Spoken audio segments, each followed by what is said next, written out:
주시기를. 다른 광고도 중요한 사항이 몇 가지 있는데 여러분이 참고하시기를 바라고요. 사무엘상 15장 15절부터 24절 보도록 하겠습니다. 구약성경 사무엘상 15장 15절부터 24절까지 제가 봉독하겠습니다. 사울이 이르되 그것은 무리가 아말렉 사람에게서 끌어온 것인데 백성이 당신의 하나님 여호와께 제사하려 하여 양들과 소들 중에서 가장 좋은 것을 남김이요 그 외의 것은 우리가 진멸하였나이다 하는지라. 사무엘이 사울에게 이르되 가만히 계시옵소서. 간밤에 여호와께서 내게 이르신 것을 왕에게 말하리이다 하니 그가 이르되 말씀하소서. 사무엘이 이르되 왕이 스스로 작게 여길 그때에 이스라엘 지파의 머리가 되지 아니하셨나이까. 여호와께서 왕에게 기름을 부어 이스라엘 왕을 삼으시고 또 여호와께서 왕을 길로 보내시며 이르시기를 가서 죄인 아말렉 사람을 진멸하되 다 없어지기까지 치라 하셨거늘 어찌하여 왕이 여호와의 목소리를 청종하지 아니하고 탈취하기에만 급하여 여호와께서 악하게 여기시는 일을 행하였나이까. 사울이 사무엘에게 이르되 나는 실로 여호와의 목소리를 청종하여 여호와께서 보내신 길로 가서 아말렉 왕 아각을 끌어왔고 아말렉 사람들을 진멸하였으나 다만 백성이 그 마땅히 멸할 것 중에서 가장 좋은 것으로 길갈에서 당신의 하나님 여호와께 제사하려고 양과 소를 끌어왔나이다 하는지라. 사무엘이 이르되 여호와께서 번제와 다른 제사를 그의 목소리를 청종하는 것을 좋아하심같이 좋아하시겠나이까. 순종이 제사보다 낫고 듣는 것이 순양의 기름보다 나으니 이는 거역하는 것은 점치는 죄와 같고 완고한 것은 사신 우상에게 절하는 죄와 같음이라. 왕이 여호와의 말씀을 버렸으므로 여호와께서도 왕을 버려 왕이 되지 못하게 하셨나이다 하니 사울이 사무엘에게 이르되 내가 범죄하였나이다. 내가 여호와의 명령과 당신의 말씀을 어긴 것은 내가 백성을 두려워하여 그들의 말을 청종하였음이니이다. 아멘.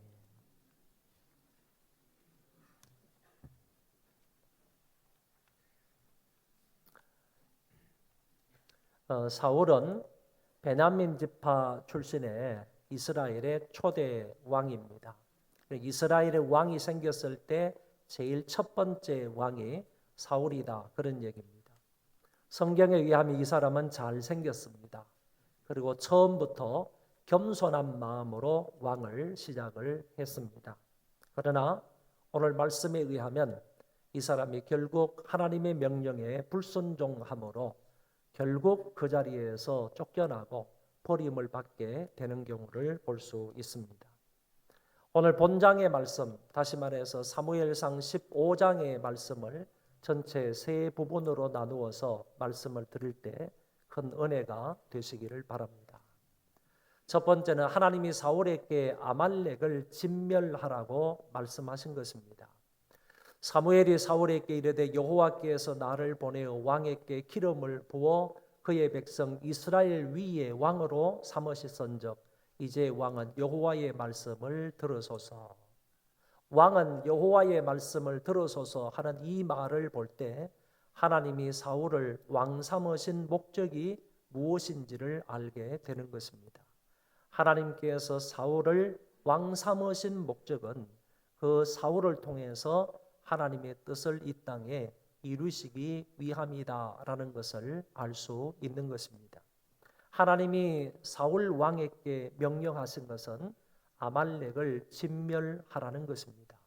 여기에서 진멸하라 하는 이 말은 부분적으로 죽여라, 부분적으로 선택해서 죽여라 이런 말이 아니고 철저하게 진멸하라 하는 의미를 가지고 있습니다. 사람도 철저하게 죽이고 그리고 짐승들조차도 철저하게 죽여 없애라 하는 의미를 가지고 있습니다. 더 나아가서 죽이고 난 이후에 그 성에서 아무리 값비싸고 귀한 그런 보물이 있다 할지라도 그 중에서 전리품을 하나도 취하지 말라 하는 의미를 가지고 있다는 것입니다. 사람들을 모두 진멸할 뿐만 아니라 그 성 안에 있는, 거기에 있는 아무리 값비싸고 좋은 것이 있다 할지라도 그것들조차도 하나도 취하지 말라 하는 의미가 있습니다. 왜 이렇게까지 하나님께서 말씀을 하셨는가 하면은 출애굽 당시에 이스라엘에 대하여 저지른 아말렉의 악행 때문에 그렇습니다. 이스라엘 백성들이 출애굽을 해서 르비딤까지 왔는데 그곳을 지나가려고 했을 때 아말렉 사람들이 그곳에 매복을 해 있다가 이스라엘 백성들의 후미를 공격한 겁니다. 이때 후미에 처져 있는 사람들은 여자들과 노약자들과 어린이들이었습니다. 정당하게 공격을 할 수 있는, 해도 괜찮은 그런 장정들이 아니라, 군인들이 아니라 백성들 가운데에서 연약해서 뒤에 후미에 처져 있는 그 백성들을 아말렉 사람들이 공격을 했다, 그런 얘기입니다. 그랬을 때 모세는 산꼭대기에 올라가서 이 민족을 위해서 기도했고, 여호수아 장군은 전장에 나아가서 아말렉 사람과 전투를 벌였습니다. 결국에는 모세가 기도함으로 인하여서 이스라엘 백성들이 아말렉과의 전투에서 승리하게 되었습니다. 승리가 끝나고 난 이후에 하나님께서 모세에게 이런 말씀을 하셨습니다. 이것을 책에 기록하여 기념하게 하고 여호수아의 귀에 외워 들리라. 내가 아말렉을 없이하여 천하에서 기억도 못하게 하리라. 이르되 여호와께서 맹세하시기를 여호와가 아말렉과 더불어 대대로 싸우리라. 하나님께서 모세에게 분명히 말씀하시기를 내가 아말렉을 완전히 진멸하겠다. 천하의 기억됨이 없게 하겠다. 그리고 내가 아말렉과 영원히 대대로 더불어서 싸우겠다. 이렇게 말씀하신 것을 볼 수 있습니다. 르비딤에서 의분에 가득 찬 하나님께서 내가 아말렉을 천하에서 그 이름도 기억하지 못하도록 없애버리겠다라고 말씀하신 것을 볼 수 있습니다. 세월이 한참 흘렀습니다. 하나님이 그 르비딤 사건을 기억하시고 이제 사울 왕에게 이렇게 말씀하시는 겁니다. 지금 가서 아말렉을 쳐서 그들의 모든 소유를 남기지 말고 진멸하되 남녀와 소아와 젖먹는 아이와 우상과 낙타와 나귀를 죽이라 그랬습니다. 우리가 이 말씀을 읽어볼 때 하나님이 좀 무자비하신 분이 아니신가? 어떻게 성인 남녀를 죽이는 것은 또 그렇다 치더라도 어린아이들을 죽이고 젖먹는 아이들까지 다 죽이고 뿐만 아니라 우양과 낙타와 나귀, 짐승들까지도 다 죽이라고 말씀을 하시는가? 이렇게 생각할 수 있겠지만은 이거는 하나님의 무자비하심을 나타내는 말씀이 아니고 이스라엘 백성들이 출애굽을 했다는 것은 곧 구원을 받았다 그런 얘기고 광야 생활을 한다라는 것은 이제 구원 역사가 계속해서 진행이 된다라는 의미입니다. 그렇기 때문에 하나님께서 이스라엘 백성들을 구원해 내셔서 이제 가나안 땅까지 구원의 역사를 진행해 가시는 그 과정 속에서 아말렉 사람이 대적을 하고 아말렉 사람이 방해를 하고 아말렉 사람들이 그 행진을 가로막았기 때문에 그런 것입니다. 다른 것은 하나님께서 양보하시고 다른 일에는 하나님이 자비를 베풀어 주실 수 있지만은 당신의 섭리와 계획 가운데에서 구원 역사를 이루어 가시는데 그 구원 역사를 방해하고 구원 역사를 대적하고 구원 역사를 가로막는 사람은 절대로 용납할 수 없다 하는 점을 우리에게 보여주고 있는 것입니다. 그래서 하나님은 아말렉 사람을 진멸하라 이렇게 명령을 하셨던 것입니다. 이에 사울 왕이 많은 군대를 소집해서 하윌라에서 시작을 해서 애굽 입구인 술까지를 아말렉 사람들을 쳤습니다. 왕을 사로잡았습니다. 그리고 칼로 모든 백성들을 다 죽이게 됩니다. 그러나 아말렉의 왕 아각은 사로잡아 왔습니다. 그리고 기름지고 좋은 우양들을 죽이지 아니하고 남겨서 그것을 끌고 왔다고 했습니다. 가치 없고 하찮은 것들만 죽인 겁니다. 토실토실하고 먹음직스러운 좋은 우양들은 그대로 다 사로잡아 왔다는 것입니다. 사무엘을 통해서 주어진 하나님의 명령에 대하여 사울은 말씀대로 실천한 것이 아니고 선택적으로 순종을 했을 뿐입니다. 자기 소견에 옳은 대로 죽일 것은 죽이고 잡아올 것은 잡아왔다. 그런 얘기가 되는 것입니다. 하나님은 분명히 아말렉을 전부 진멸하라고 명하셨는데 그에 비해서 이 사울왕은 선택적으로 순종을 하고 말았습니다. 두 번째는 사울은 하나님의 명령을 이루지 못하였다는 말씀입니다. 하나님이 분명히 명령하였음에도 불구하고 사울이 그것을 온전히 준행하지 못했습니다. 그래서 하나님이 내가 사울을 왕 삼은 것을 후회한다 이렇게 말씀하시고 그가 돌이켜서 나를 따르지 아니하며 내 명령을 행하지 아니하였다라고 지적을 하셨습니다. 하나님께서는 분명히 이 사울왕을 선택하셔서 왕 삼으신 목적이 있는데 그 왕 삼으신 목적을 이루시려고 명령을 하였음에도 불구하고 사울은 하나님을 따르지 아니했고 하나님의 명령을 준행하지 아니하였다고 말씀하시는 것입니다. 부분적인 선택이나 그리고 반쪽짜리 선택이나 또는 선택적 순종이나 자기 소견에 옳은 대로의 순종은 결국 불순종과 같다라는 것을 배우게 됩니다. 또한 여리고성 전투에서도 볼 수 있는 것처럼 그 어떤 전리품도 사람이나 왕이 취할 수가 없는데도 불구하고 이 왕과 다른 백성들은 살찌고 좋은 우양들을 자기들의 전리품으로 취하고 있는 것을 엿볼 수 있습니다. 이 전쟁을 가리켜서 히브리어로 헬렘 전쟁이라 이렇게 말하는데 헬렘 전쟁이 만약에 명령되어 있다 그러면 그 모든 것들은 아무것도 취할 수 없고 그 모든 전리품들은 하나님 앞에 다 돌려드려야 하는 것입니다. 그럼에도 불구하고 사울은 자기를 위해서 기념비를 세웁니다. 무슨 얘기입니까? 자기가 순종해서 이와 같은 전리품을 얻었다. 전쟁에 승리했으므로 공을 세웠다. 이렇게 생각을 하므로 자기 스스로 기념비를 세우는 겁니다. 그러면서 당당하게 말하기를 내가 여호와의 명령을 다 행하였다. 이렇게 말을 합니다. 성경에도 분명히 말씀하시기를 나는 실로 여호와의 목소리를 다 청종했다. 다만 이와 같은 소와 양을 끌고 온 것은 백성들에 의해서 마지못해서 백성들의 아우성 때문에 이들을 끌고 온 것밖에 아니다 하는 것을 얘기를 했습니다. 왕이 자기의 잘못은 인정하지 않고 오히려 백성들에게 그 잘못을 뒤집어 씌우는 것을 볼 수가 있고 자기의 책임인데도 불구하고 자기의 책임을 백성들에게 전가시키고 있는 사울왕의 모습을 볼 수 있습니다. 그러자 사무엘은 사울을 강하게 책망을 하고 여기에다 저주까지 선언을 합니다. 사무엘이 이르되 여호와께서 번제와 다른 제사를 그의 목소리를 청종하는 것을 좋아하심같이 좋아하시겠나이까.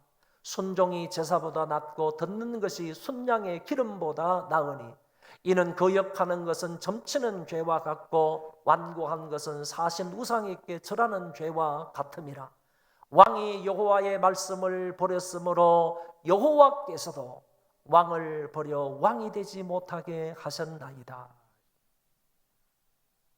여러분, 하나님은 목소리 청종하는 것과 하나님은 순종하는 것을 더 기뻐하신다고 말씀하고 있습니다. 하나님은 제사보다도 당신의 말씀에 순종하는 것을 더 기뻐하시고 순양의 기름보다는 하나님 당신의 말씀에 따르는 것을 더 기뻐하시고 좋아하신다는 말씀이에요. 거역과 완고한 것은 다시 말해서 하나님의 말씀이 있었음에도 불구하고 그 말씀을 거역하는 것은 점치는 죄와 같다고 하셨고 하나님의 말씀이 있는데도 불구하고 그 말씀을 듣지 아니하고 마음을 완고하게 하는 것은 우상 숭배하는 죄와 같다라는 것을 하나님이 지적을 하셨습니다. 결국 불순종은 불순종에서 끝나는 것이 아니고 사신 우상, 곧 마귀를 섬기는 것과 같다고 하나님이 무서운 말씀을 하신 것입니다. 하나님의 명령에 순종하지 않았고 하나님의 말씀을 버린 사울이 결국 하나님께 버림을 받는 비참한 신세가 되고 말았습니다.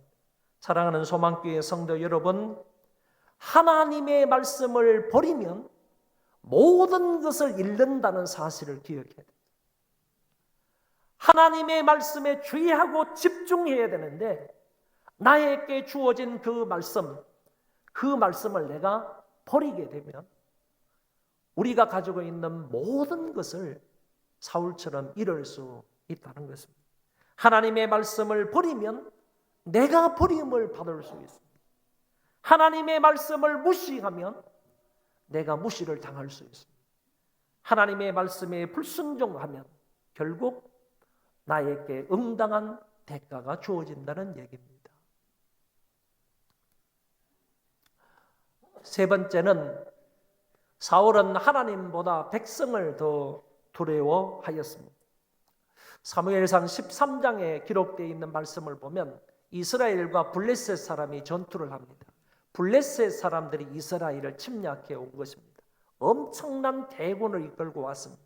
보십시오. 병거가 3만이고 마병이 6,000명이고 백성은 해변의 모래와 같다. 엄청난 대군을 이끌고 블레셋 장수가 이스라엘을 침략해 온 것입니다. 이런 대군의 침략으로 인해서 온 이스라엘 백성들, 전투에 나선 그 군인들과 더불어서 전부 다 두려워 떨고 있었습니다. 이때 선지자 사무엘이 말하기를 전쟁하지 말고 일주일을 기다리라 그랬습니다. 7일을 기다리라 그랬습니다. 그런데 약속하신 때와 장소에 사무엘이 나타나지 않았기 때문에 사울이 사무엘을 대신해서 번제를 드리고 말았습니다. 사무엘이 사울에게 이르되 왕이 망령되게 행하였도다. 왕이 왕의 하나님 여호와께서 왕에게 내리신 명령을 지키지 아니하였도다 그랬습니다. 사무엘이 당신에게 내린 명령을 지키지 않았다고 일주일 동안 기다리라고 했는데 왜 기다리지 않고 당신이 해야 할 일도 아님에도 불구하고 왜 당신이 나서서 번제를 드리느냐라고 책망을 했던 것입니다.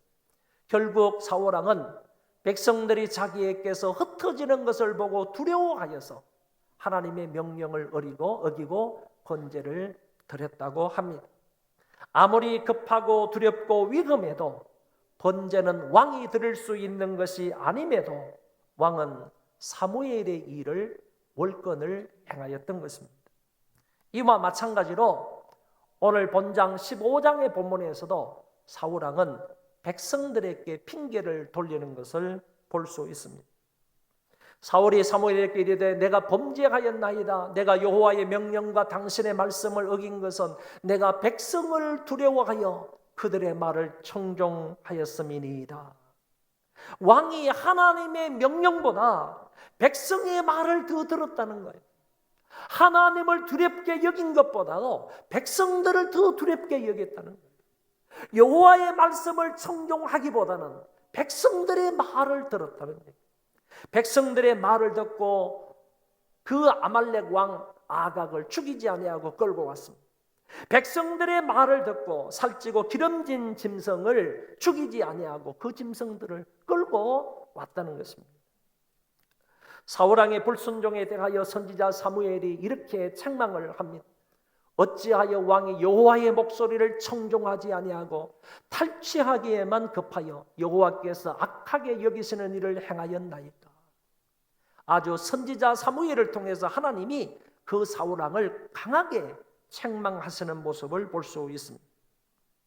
사울왕은 하나님께서 기뻐하시는 순종보다는 백성들의 아우성에 귀를 기울임으로 하나님께 불순종하였고 결국 버림을 받게 되었습니다. 그리고 왕위에서 쫓겨나게 된 것입니다. 창세기 22장의 말씀에 보면 오늘 본문에 나오는 사울 왕과 대비해서 아브라함의 전적인 순종의 모습을 엿볼 수가 있습니다.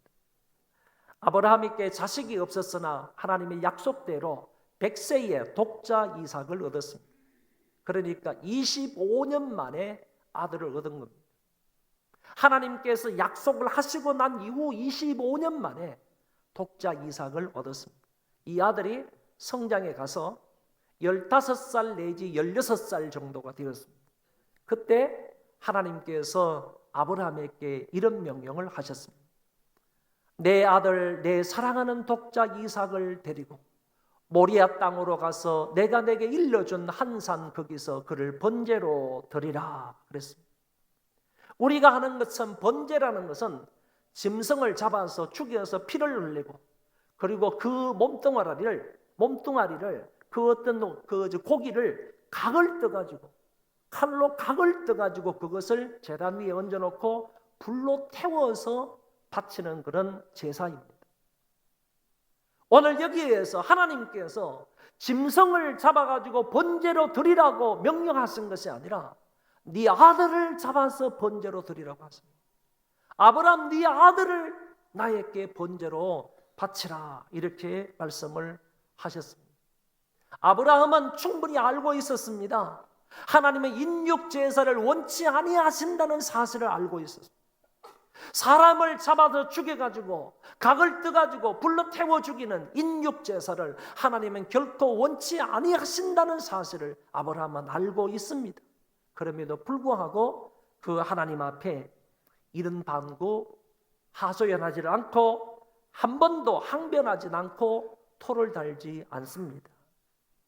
납득되지 않는 하나님의 명령에도 불구하고 아브라함은 그대로 순종을 합니다. 모리아산 입구에 도착을 했을 때 종 2명을 그 산 아래에 남겨둡니다. 같이 올라가지 않습니다. 종들을 여기에서 떼놓는다는 겁니다. 떼놓는 이유는 자기가 하나님의 명령에 따라 순종할 때 혹시 이 종들이 자기를 만류해서 방해를 할까 싶어서 순종에 방해되는 요소들을 이미 제쳐둔다는 얘기입니다. 그런 사람들을 이미 산 위로 올라가지 않게 하고 산 아래에 머물러 둔다 그런 얘기입니다. 그때의 상황 성경이 이렇게 말씀하고 있습니다.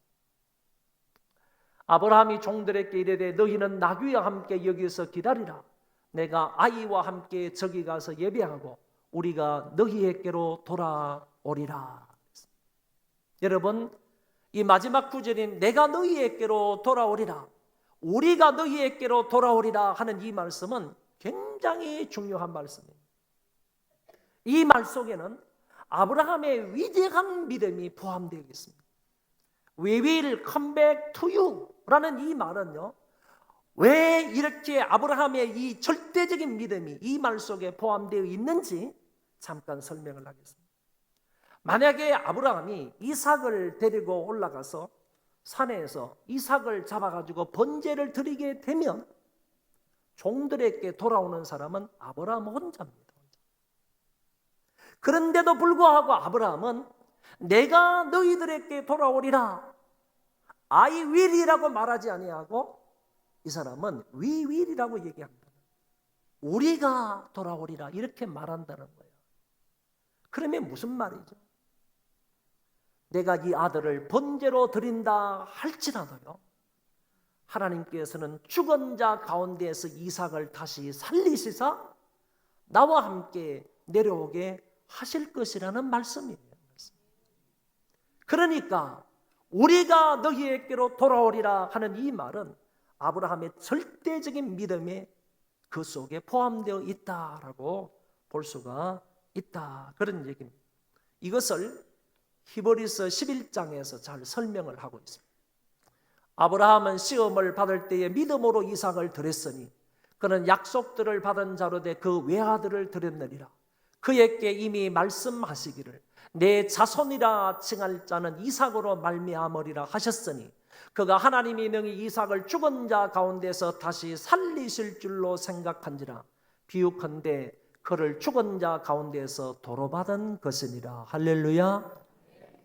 그러니까 아브라함이 아들을 데리고 모리아산 꼭대기에 올라가서 하나님 앞에 그를 번제로 드린다 할지라도 하나님께서는 반드시 이 아들이 너의 후사가 될 거다. 이 아들을 통하여서 그 민족이 하늘의 별처럼 땅의 모래알처럼 많아지게 될 거다. 이 약속을 아브라함은 믿고 아들을 번제로 드릴 수 있었다, 그 말이에요. 이 아들이 죽으면 자기 후사가 됩니까? 이 아들이 죽고 말면 이 아들을 통해서 하나님이 약속하신 무별처럼 그 자손이 많아지게 됩니까? 바닷가의 모래알처럼 그 아들이 많아지게 됩니까? 자식이 많아지게 됩니까? 이루어지지를 않는단 말이지. 그런 거로 내가 비록 이 아들을 번제로 드린다 할지라도 하나님은 죽은 자 가운데서 이 아들을 살리사 나와 함께 종들에게 내려오게 하실 것이고, 하나님이 이 아들을 통해서 약속하신 대로 그 후손이 많아지게 하실 것을 아브라함은 믿었다는 얘기입니다. 이제 번제로 드리기 위해서 아브라함이 아들 이삭을 데리고 투벅투벅 한 걸음 한 걸음 산 위로 올라갑니다. 이삭에게는 장작을 지웠습니다. 아브라함은 칼과 불을 들고 올라갑니다. 올라가다가 이삭이 궁금하니까 아버지에게 물었습니다. 아버지, 장작과 불은 있는데 번제 드릴 어린 양은 어디 있습니까? 이렇게 묻는 거예요. 물으니까 아브라함이 번제할 어린 양은 여호와 하나님이 준비하실 것이다. 그러면서 산에 올라갔습니다. 이제 산꼭대기에 올라갔습니다.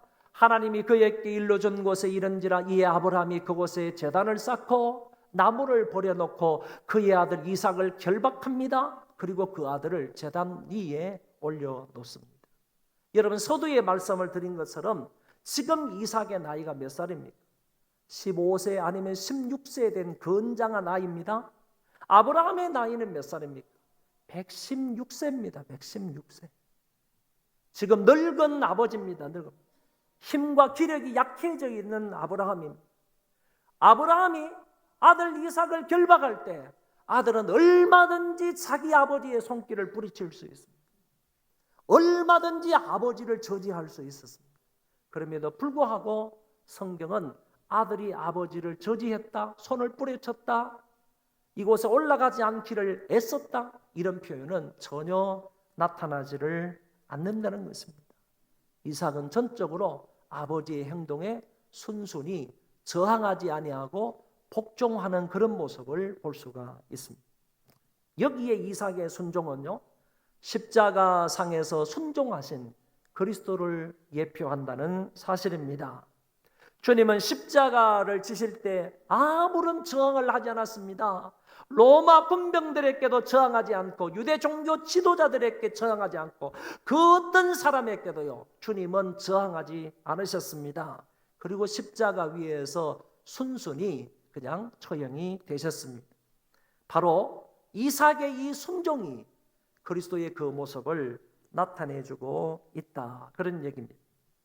이제 드디어 아브라함이 손을 내밀어 칼을 잡고 그 아들을 잡으려고 했습니다. 이때 주의 사자가 갑자기 나타나서 아브라함아, 아브라함아, 그 아이에게 내 손을 대지 말라, 그에게 아무 일도 하지 말라고 했습니다. 여러분, 여기에서 아브라함은 쇼를 한 것이 아닙니다. 실제로 아들을 죽이기 위해서 칼을 들었던 것입니다. 하나님의 약속을 믿고 전적으로 하나님의 말씀에 순종하려고 행동을 한 것입니다.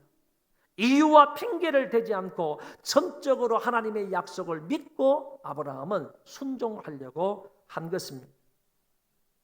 아브라함이 그 믿음으로 순종을 했을 때 하나님의 인정을 받고 여호와 이레를 경험하게 되었습니다.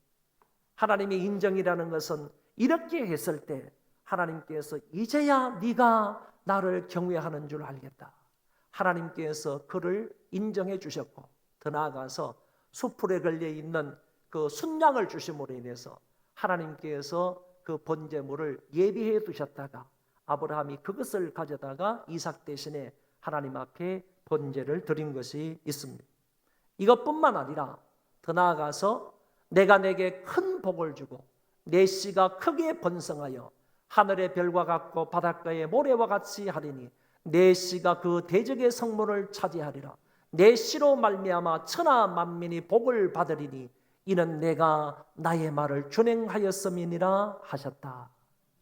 여러분, 무엇 때문에 하나님께서 그 아브라함에게 이와 같은 엄청난 복을 약속하셨습니다.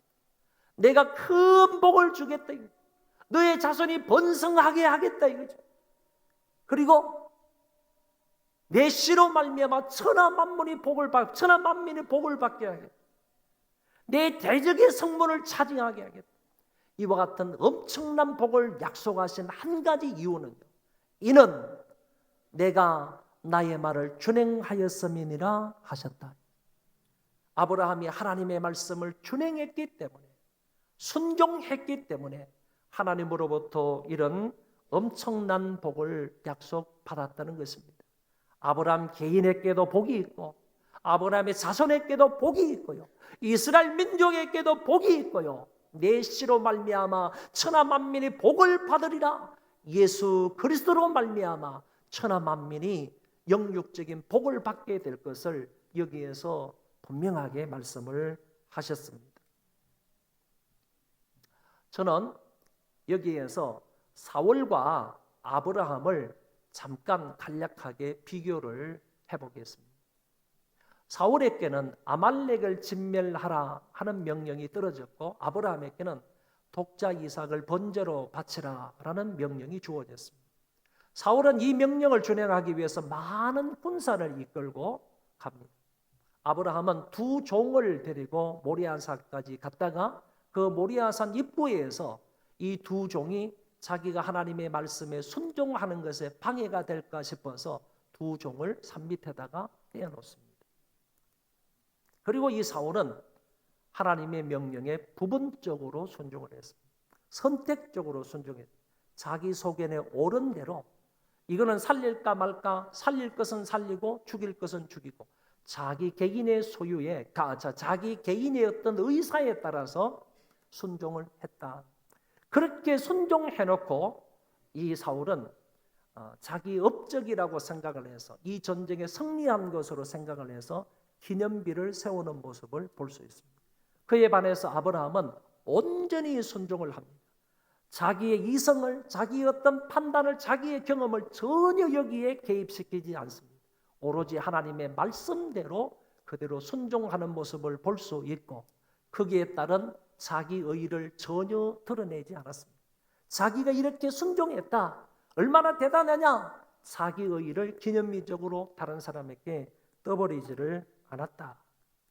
사울은 백성의 핑계를 댔습니다. 그리고 불순종의 결과로 결국 왕위에서 쫓겨나게 되었습니다.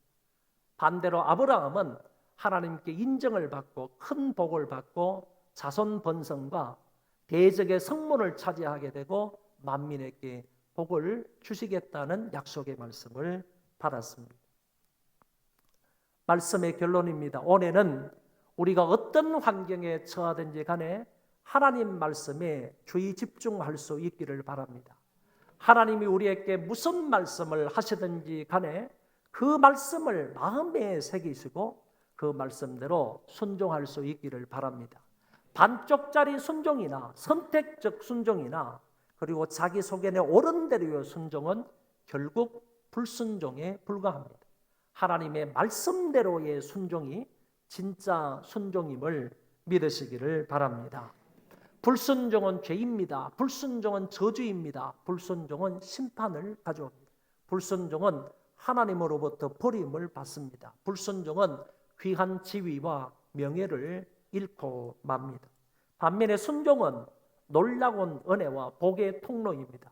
하나님으로부터 인정을 받게 되고 자손이 번성하게 되고 많은 영적, 육적 복을 받는다고 하셨습니다. 올 한 해는 사울 왕처럼 살지 말고 아브라함처럼 절대적인 믿음으로 비록 어렵고 힘들어도 순종하며 살아서 약속된 은혜와 복을 다 받아 누리는 저와 여러분들 되시기를 바랍니다. 우리 그 자리에 다 일어나셔서 가스펠송 찬송하겠습니다.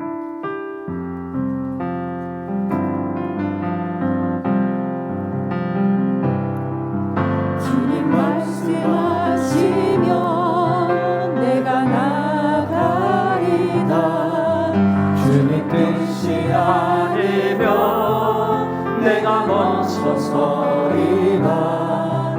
나의 가고 서는 곳 주님 뜻에 있으니 오 주님 나를 이끄소서.